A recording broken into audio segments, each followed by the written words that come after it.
Konnichiwa, kabayan! Pupunta ka ba dito sa Japan, pero hindi mo alam kung ano itsura ng pera nila at kung anong value ng pera nila dito? Pues, yan yung ituturo ko sa inyo ngayon. I'm sure magugustuhan nyo to. So, ano nga ba ang tawag nila sa pera dito sa Japan? So, kung dyan sa Pilipinas, tinatawag nating peso, dito sa Japan, tinatawag naman na yen. So, mag-start tayo sa pinakamababang value ng pera nila dito sa Japan. Ito yung 1 yen. 1 yen. Ito naman yung 5 yen. 5 yen. Parang 5 butas dyan sa atin sa Pinas. Ito naman yung 10 yen. 10 yen. Ito naman yung 50 yen. 50 yen. 100 yen. 100 yen. Sa mga barya, ito naman na yung pinakamalaki nilang barya. 500 yen. 500 yen. So yung barya nila, simula 1 yen hanggang 500 yen. Yun yung barya nila. Next naman, yung mga perang papel nila dito or yung mga bills nila. Yung mga perang papel nila dito, 3 klase lang. So dati, 4 na klase sila. Ngayon, 3 klase na lang sila. Ipapaliwanag ko sa inyo kung bakit. 1,000 yen. 1,000 yen.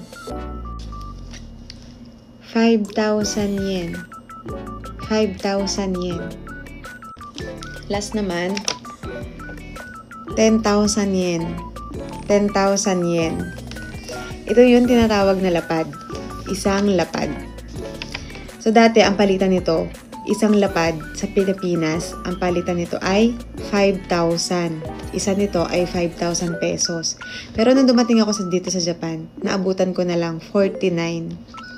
49, ibig sabihin, 0.49, ibig sabihin 4,900 pesos. Yun yung naabutan ko. Alam nyo ba kung magkano na lang ito ngayon? Kung dati, ang palitan ng isang ganito ay 5,000 pesos. Pero dahil bumababa ng bumababa, ang palitan ngayon 0.38 na lang. So, ibig sabihin, isang piraso nito, 3,800 pesos na lang. Kung dating 5,000 pesos, 3,800 pesos na lang siya ngayon. Kaya pag ito na barya, ang bilis lang talaga nitong maubos. Kung ba dyan sa Pinas, parang yung 1,000 pesos, yung 1,000, once na barya, napakabilis maubos.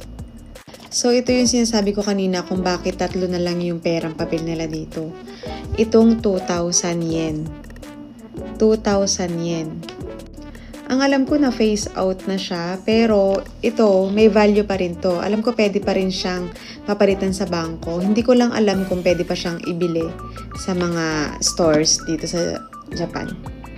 Bakit nga ba siya tinawag na isang lapad? I think, siguro kasi malapad siya. Kumpara dun sa 1,000 yen, ayan, lampas siya. Malaki siya. Kaya siguro siya tinawag na isang lapad. Na lapad. Pag dalawang lapad. Dito rin sa 5,000. Mas malaki din siya sa 5,000. 5,000. Lampas pa rin siya. Kaya siguro siya tinawag na lapad. Yun lang. Thank you for watching.